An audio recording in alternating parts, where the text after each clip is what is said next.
Hi, my name is Father Nick Meisel. I'm a priest from the Archdiocese of Vancouver, and I'm here today to look at some of your questions and to see if I can answer them.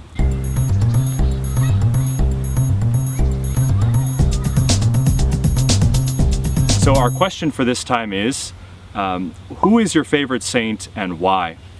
I'm very happy to answer that question. I'm not going to just give you one saint, but I'll give you three.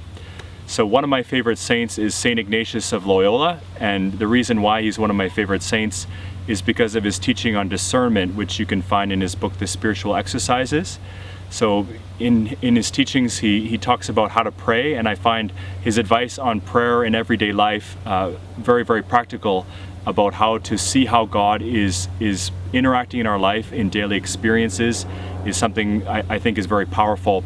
And as well, his teaching on discernment about how to make choices. I think he gives a lot of practical advice that again helps us to follow Jesus more closely. So another favorite saint of mine is Saint Francis of Assisi. I just really am blown away by the wholeheartedness with which he followed Jesus, how he chose to leave everything behind, the way he lived in poverty.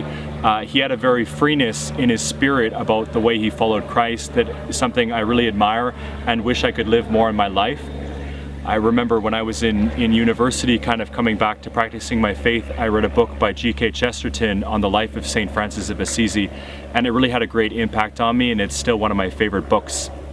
The third saint, one of my third favorite saints is Mother Teresa of Calcutta, now Saint Teresa of Calcutta. During my life, she's always been an inspiration. I remember I was very young when she came to visit Vancouver. At the time, Archbishop Carney had her come and visit, and I remember seeing her and learning about the way she was living, serving the poorest of the poor, the way that she loved Jesus, but in a particular way that she loved Jesus in the poor and the needy is something that inspires me and something I really want to live in my life. And she has a very simple and direct way about how to follow Jesus. She's very practical. For example, she has what she calls the five-finger gospel, or the gospel on five fingers, which is simply from the Gospel of Matthew, you did it to me. So you did it to me. Whatever we do to the least of those around us, we're doing to Jesus. We show our love to Jesus by the way we care for other people. So Mother Teresa is always an inspiration for me, someone I really greatly admire, and who I would like to live more like. So those are three of my favorite saints, Saint Ignatius of Loyola, Saint Francis of Assisi, and Saint Teresa of Calcutta. Thank you very much for your question, and have a great day.